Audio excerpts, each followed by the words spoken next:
eccolo ancora, ecco Lewis, Carl Lewis, che a differenza di Ben Johnson ha una struttura longilinea, una corsa molto armoniosa, quasi una corsa felpata di straordinaria eleganza ed efficacia.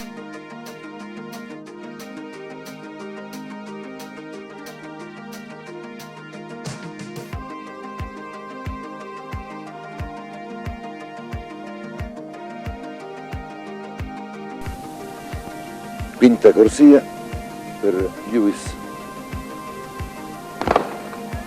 nato nell'Alabama. Ecco, vediamo subito Lewis che prende le distanze nei confronti degli avversari.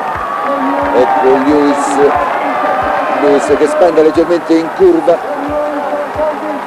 ed eccolo, vediamo che vince davanti a Koenig, il francese, poi Smith forse è terzo.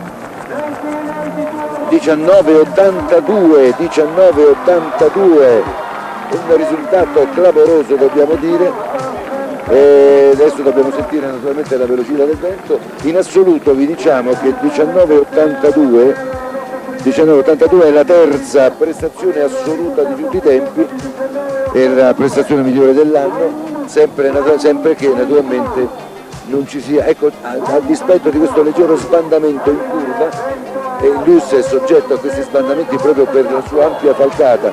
1,94 il vento, quindi validissimo il risultato. 19,82 è la migliore prestazione mondiale stagionale.